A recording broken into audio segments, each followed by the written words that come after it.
So right now I have with me is the Volca sample, the Volca sample 2 actually. This one is the more updated version where it has a USB connection, making it easier to drop files, drop samples into the machine so you could get started in making music. Now, what I'm going to be going over here is a little bit of the technique that I go through when making a beat. A little quick, nice little 4 on the floor type beat, and a little bit of the technique that I go through. Now, the Volca sample, I have to admit, is probably the most versatile, fun little machine that you could get right around the $100 mark. You could get the version 1 right around $100 used, and the new version only goes for about $150 brand new, and you could get it for cheaper, of course, being used. Now, a lot of people knock the Volca sample because you don't get too many features as far as making music, but the little features that you do have is basically really everything you really need to make something really cool. And the little features that it has also brings up more of your imagination, gets you your brain ticking a little bit more to try to come up with something that you're looking to if you have an idea for a beat or a song or whatever it may be, you really have all the features that you need. And then the little capabilities that it does have, it sparks creativity. So the cool thing about it is that it's small, it runs on batteries, you can take it on the go, and it runs on batteries. You don't have to rely on a power brick or anything like that, a portable power supply, nothing like that. All you have to do is really rely on good batteries, and you're all set. And it actually lasts a long time. You could take it on, you could take it with you anywhere on a little quick 2-3 day trip, and depending on the batteries, it's gonna last. So what I built right here, I've laid down my bass kick, a hi-hat,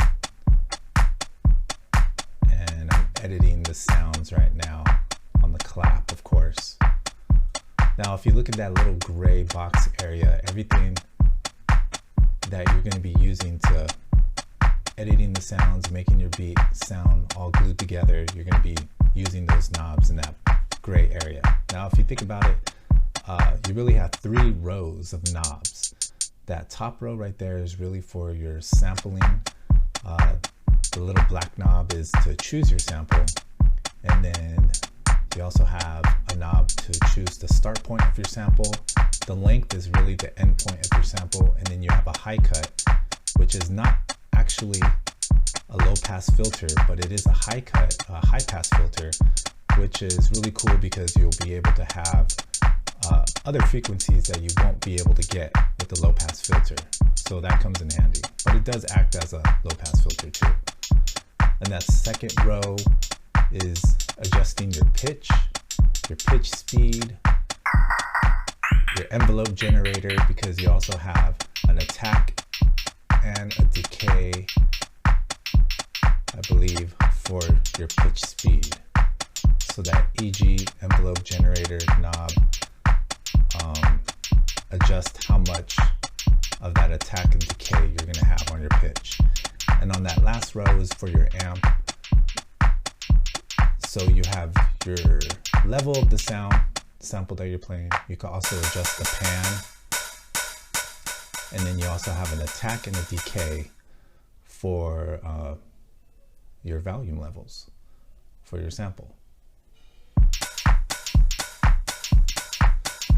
So I'm really just getting into it right now.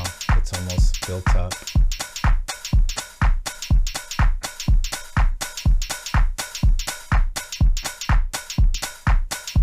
So it really depends on how you adjust and edit the samples that are being played in your little beat, which is going to make it sound more glued together and sound more unique. As you can see, I'm adjusting the pan for some of these sounds here. For the open hi-hat, there's the high cut. You you could get really nice levels with the high cut, and then if you adjust the overall level, volume level, it could really sound glued together.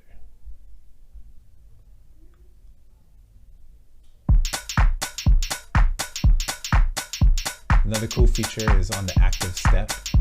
Even though the vocal sample is only 1 bar, which is like 16 steps, you could build something using all 16 steps, or with the active step, you can break it down to just 8 steps and play around with the song as it's playing live, which opens up doors for creativity as far as building just 1 bar. And of course, 4 steps.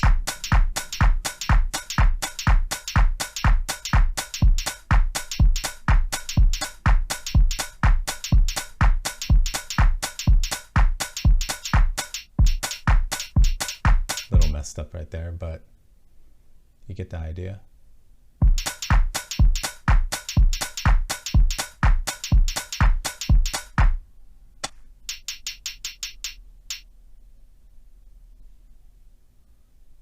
Now the reverb on the vocal sample isn't the best, but it is there and you can use it, and you can add it to your sounds and make things sound a little bit more brighter.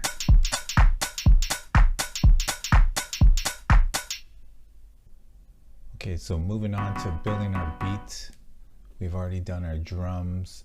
Now let's get into, I'm gonna add this piano stab in here. And of course, with the vocal sample, you're working with 1 bar, but you can actually chain patterns up. So each pattern contains 1 bar. So if you're building a song, you want to keep that in mind. You're going to have to be building your songs 1 bar at a time, but I'll be showing you how to get through that real quick. So we have our piano stab, and now I'm going to be looking for a nice sample to use as a bass. Adjusting the timing, lowering it, gives you more of that low bass sound on some of these samples. You'd be surprised on what things you could use as far as a bass sample.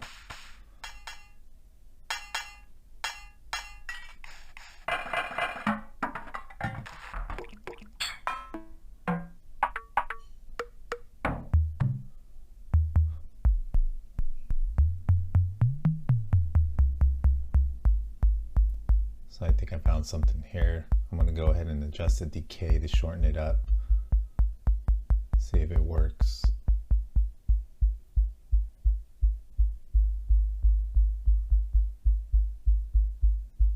Adjusting the decay and also the attack. And then of course using that high cut and the volume.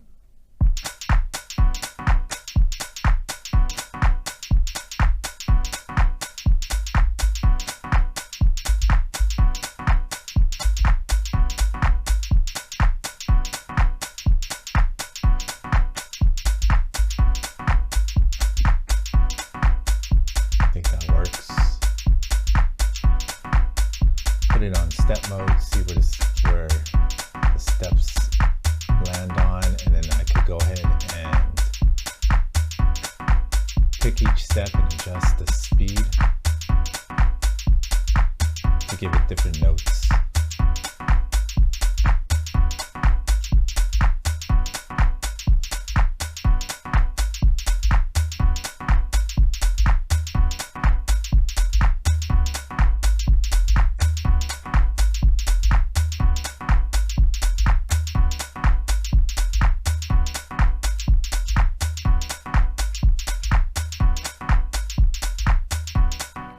Sounds pretty good. So I'm going to go ahead and save that pattern, and then I'm going to go ahead and copy and paste it to the next pattern, because each pattern is 1 bar, of course. So I'm going to go and adjust and play around with the copy pattern, because that's going to be my other pattern that I'm going to chain together.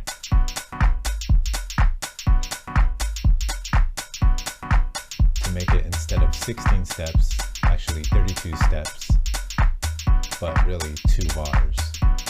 So this is my second pattern, changing it up to add variety because I don't want it exactly the same as the first bar, of course.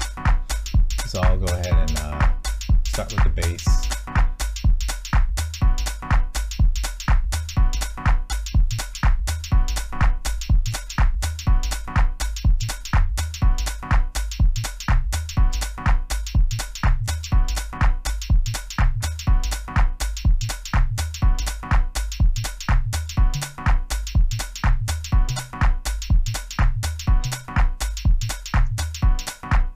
So what I'm doing here is I'm holding down the step, and as I'm holding down the step, I'm making adjustments on the speed.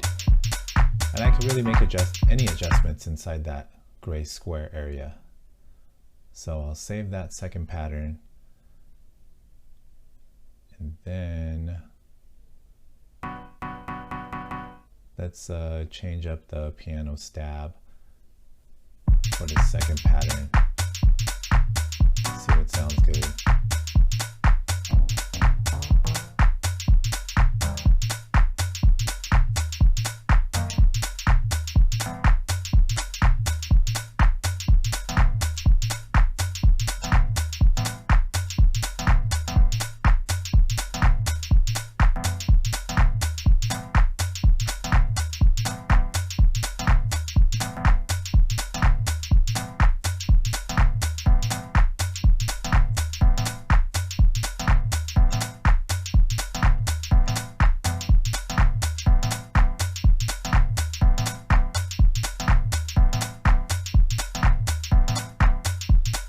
Sounds pretty good. So now I'll go ahead and adjust each step to give it different notes for each step. And of course I'm using the pitch speed to do that. I guess that sounds pretty good. So I'll save that. That's the second pattern, second bar. Now I'll chain them up. And they play one after each other. So instead of 1 bar, I have 2 bars. And that's my workaround. And of course you could get, let's see, I'll add a little bit of more reverb, no?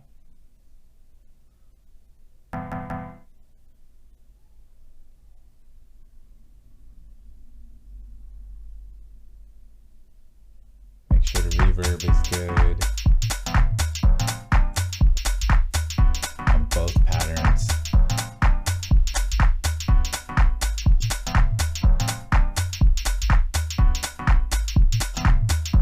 And of course, the Volca sample, you have an EQ effect for your highs and your lows, also known as your bass and treble. So it's your isolator, which acts as an EQ for highs and lows. So as you're playing your pattern and getting down, recording, you can really play with those to spice things up. So now I'm just playing the first bar, instead of chaining them. And here's my variety with the active step.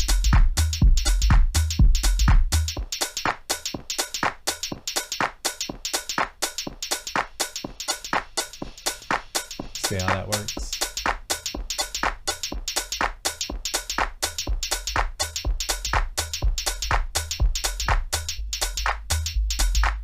Muting the kick. And I'll probably bring in the rest of the bar.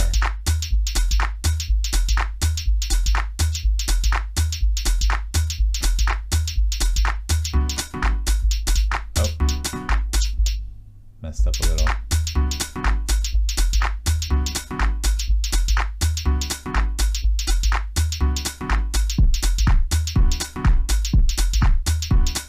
And that's how that works.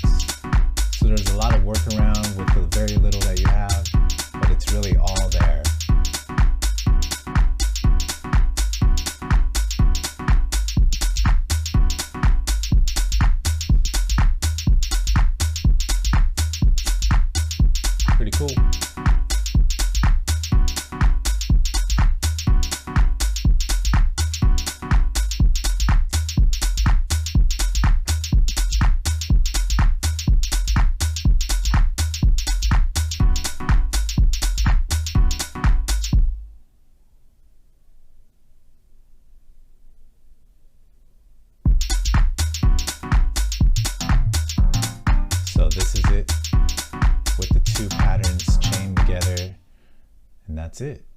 Pretty cool.